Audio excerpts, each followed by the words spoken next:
Hello, my name is Brenda Chatman. Please excuse my voice because I have the flu and I'm trying to get my assignment done. I chose to talk about the book American Wife.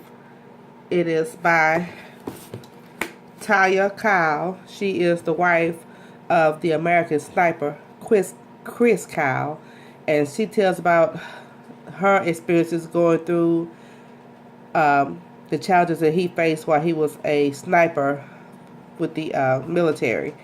As we all know, that there's a movie made about Chris's life called The American Sniper. But Taya was, as I said before, was Chris's wife, and she talks about the things that she struggled with dealing with him being in the military, being a sniper, and always being in danger. She talks a lot about how they fell in love, how they met, the things that made her happy, and how calm he was through all the experiences that he had. Although he was in the military and he was out on missions, whenever he had a chance, he would text her or write her letters or send her emails. And never once in those emails did he ever say that he was afraid or he was ready to come home or he was even in battle. He would not let her see the military side of what he was doing. Although his life was in danger on many of those occasions, he never expressed the danger to her because he didn't want to upset her. During his time in the military, which was approximately 10 years, he was the #1 sniper for the American military. He had many more missions than most snipers did during that time. He was a very good shot. He had, I think, over 160 kills. He couldn't tell how many kills he had because it was against regulations and it was a top secret mission, so he couldn't tell about all his kills. He also, after being in the military for so long, he decided that he wanted to come home and be a family man. While he was in the military, his wife had 2 children. The oldest child was Bubba, a boy, and I think the daughter name was Angel. She talks about the challenges that she had going through life, being married but not having a husband home, trying to raise kids on her own, the struggles that she had to deal with. She did have a job. She worked for some company. She was, if I'm not mistaken, she was kind of in real estate and did things with real estate and did business deals with loans. But she struggled with working while she was raising her children because she felt that if her husband wasn't home to help her, that at least she could be home full-time with her kids. She decided to quit her job and become a full-time parent. Although this was very hard for her to do, she did make it through those challenges, and she did a very good job. He tried to talk with her at least weekly, if not daily. It depended on where he was at doing his missions, if he could talk to her or not. He did talk to her over the telephone and via email. She was struggling excuse me, with a lot of anxiety. She had some depression dealing with raising her son alone at first because she was a new mom. He was there for the birth of their first child. He got to stay home a little while, but he was mostly on missions and wasn't home often. So she would tell him about her problems and the stresses she had through her everyday life just raising the kids. He would tell her to, just go ahead and unload everything on him, because he didn't want her to feel she was raising the kids alone. He was very calm, very understanding. He wasn't quick to anger. And he was really different from most snipers, because snipers, if you've heard, have a lot of postpartum depression, have a lot of anxiety, they have a lot of stress disorders, and they usually snap at the smallest things. You have a lot of family problems, and they say that 98% of snipers end up in divorce when they have a marriage because they're so stressed, they so rare to go, they can't seem to calm down enough to have a stable family life. But Chris was different. He was able to arrange himself or to make his wife feel that he was there, although he wasn't there. He was easy to talk to. He didn't let her know about his stresses that he was going through, the missions, like I said earlier, he made her feel that he was, never in danger. And this helped her to deal with their situation a lot better, I believe. As you know, if you saw the movie American Sniper, Chris was killed. But he wasn't killed over in Iraq. He had actually stopped being a SEAL. He had retired from the military. He was home. He had written a book about his life in the military. They did very well with that. He didn't really want to make himself out to be a hero. He felt that he wasn't a hero. He was just doing his job. But the book and at his time in the military, people felt that he was a true hero because of the things he did in life that he saved. But then some people did not agree with that. They felt that he was not a good hero because he killed so many people. He had to kill women, children, and they didn't think that was a good thing, being in the military. Because in Iraq, we know that some of these bombers, these suicide bombers, would put bombs on women and children. And one lady was pregnant, carrying a bomb, and he had to kill her. And although he had some remorse behind it, he knew that he had to do his job in order to save American lives. Then there was a time he had to kill a child, but he didn't kill the child. He refused to shoot the child, but the child was taken out, but the child was not killed. He had to make hard decisions like this on a daily basis in the military while he was a sniper. But yet, while he was making all these decisions and going through all these battles, and he was the one that they always called on to be the sniper because he was so good, which means he had more kills because he went on more missions than most snipers did. So he was always in danger. He never talked about it to his wife. He just told her, yeah, we're on a mission, we're out in the field, we're coming across this endeavor and that endeavor. But he never said, I'm in danger, they're out trying to kill me, which everyone knows that they want to kill the snipers because the snipers killed people and they couldn't get close to the military bases. The snipers took them out first. So snipers were always in danger of being killed. They were targets during the war. So, but he never, let his wife see this part in him. He never let her feel his anxiety. He hid his anxiety well. As I said, he was killed not in Iraq, but once he came home, he and another friend of his that was a fellow sniper began a business that went out and trained people on how to leave the military, leave the sniper life, and transition back into the regular life of just being a regular husband, wife, what have you, when you come out of the military, when you come out of being a sniper. They had a business going, and it was going pretty good. They had some financial difficulties, but he wasn't worried about the financial part. He just wanted to help people. So what they did, they talked to people. They would, rear them in the right direction. They counsel them. Just really when they're on their high, when they were just at their last end, they would come and talk to them and try to talk them down so they wouldn't try to kill themselves or try to do anything drastic to hurt themselves or their family. This is what kind of company he started after he left the military being a sniper. So,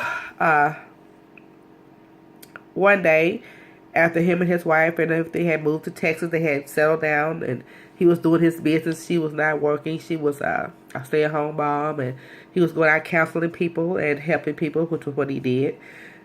One Saturday, I can't remember the exact date. I think it was February the 10th. I was thinking it was a Saturday. His wife called him. She knew him and his partner were out counseling this one guy that was having a really hard time transitioning back into the regular world. And they knew that he was suicidal. And this wasn't their first time doing this, talking to people like this. They were used to doing this type of counseling. It was nothing new to them. It was a regular day for them. Well, she tried to contact him and to let him know that they wanted to go out to dinner with some friends, but he did not respond. Oh, no, I take that back. I'm sorry. Let me back up. He did respond. He answered her, but he answered her shortly, like, yeah, what's up? And she was told about the dinner. He was like, yeah, that's fine. But she could tell he was rushed, that he was rushed off the phone. And he hung up, and she didn't bother him anymore. Well, his partner's wife was trying to contact him, so she contacted Chris's wife, Taya, and asked her when she called Chris to see what was going on, why he wasn't answering her calls. So when she tried to contact him again, he didn't answer. And then she texted him, and he didn't answer. And she knew that this was out of the norm for him. So she went to dinner. She came back. When she got home, a police officer was there waiting for her. Someone she knew. Someone that was a friend of the family. Excuse me. And they let her know that Chris was dead. He had been killed by the guy that they were trying to counsel. He had killed Chris and Chris's partner out in the field on a gun range or a target range. And Chris was killed instantly. Well, now Tanya had to figure out how was she going to live life without Chris, because she wanted him to leave the military to be a father, a home with the kids and her. And now he's lost to her forever. So how's she going to deal with this? And how's she going to live now without him in her life at all? So you can imagine it was a very hard transition for her. She never really joined any set Christian religion. She wasn't Catholic. She wasn't Baptist. She was religious, but she wasn't affiliated with any certain type of religion. But she knew God. So she had a prayer life. She prayed, and she went through a lot of struggles, a lot of depression, a lot of transition, trying to live a life without her husband. And I think it was harder for her because she was so worried about him when he was a sniper out on the missions, about him getting killed there. She never thought that he would be killed once he came home. And I think this made it very difficult for her to accept, because she didn't ever think about it in that way. She never thought that she would lose him being home, being safe on American soil. So after his death, and she had to tell the kids about it. The kids were a little of age, they were a little old. They weren't old. They were not teenagers. They didn't say exactly how old they were. But she started a nonprofit organization, and it was the Chris Kyle Frog. I can't think of the exact name of it, but she started a nonprofit organization that would help the women or men that had to deal with the loss of their loved ones after being in the war, after being in the military, in any whatever war it was. It was something to help, to give back, to let them know that you can survive, that you can come past this, you can't get past it. It's not easy, but there's someone you can talk to. There's someone you can turn to. I remember she chose, I want to find the correct name of it because I don't want to just talk about it and not tell you the exact name of it. It was the Chris Kyle Frog organization. I think that's what it's called. And the reason she chose to name it after the frog was because as a SEAL, they were called frogmen, because the way they dressed and the mission they went on, they were underwater sometimes, they were on land, and they had land and water missions, and the way that they dressed and the gear they had to carry, they sometimes looked like frogs. So they called them frogmen. And after Chris's death, she went out to a campsite and to de-stress and to grieve, her and the kids. And when she came to her hotel room, there was a little green frog on the doorknob. And she remember thinking that, wow, isn't that something, what are the chances of me seeing a frog at this time, in my life? And that's why she decided to name the foundation the Chris Kyle Frog Foundation. I hope I'm saying this correctly. And that's how she named the foundation, because she felt like it was Chris trying to let her know that he was there with her, that he would always be with her. And she could remember times being so depressed and so angry that she didn't think she could go on. She could just feel him near her, or feel him with his arms around her, telling her, you can do this, it's okay. We can make it through this. So she started the foundation to help people to show them there's someone to turn to when you're going through these things, that you can have support groups and different missions and even monetary value that people. It's a non-profit organization that people donate to, and to help people going through these situations. Excuse me. So she struggled with different things, like she was struggling with, do she move on? Will she ever date again? And she was seeing a psychiatrist, and in one of her quotes, she says, "I know Chris is gone, but I do feel as if I'm still married to him." And she says, "I looked at my ring. It didn't mean I was in denial. It meant I loved Chris, yet the question bothered me. My husband is dead, and of course I acknowledge it, but that's different than shouting about life. Shouting about it. The ring is a symbol of our love as well as our marriage. How should I treat that symbol? Do I have a problem?" And she left the office, and she just was upset. She didn't know what to do with the ring. She wanted to keep the ring to remind her of the love that her and Chris had, but she knew she couldn't move on if she kept wearing the ring. So she was having a problem with what to do with the ring. And so she said that she kept asking God about it. And, she said the answer that came back was timing doesn't matter, accept the gift. And she said she's right. People may judge her, but she had the courage and strength to admit that she had something beautiful and that the right thing to do was act on it. And she had met someone. He was a friend of Chris's who had been a SEAL. He knew the struggle she was going through, and he knew how Chris had died. He was there for her. And they became very close.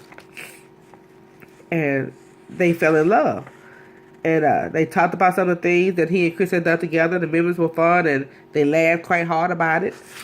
And they decided, that Chris would be okay with them being together. So they got married.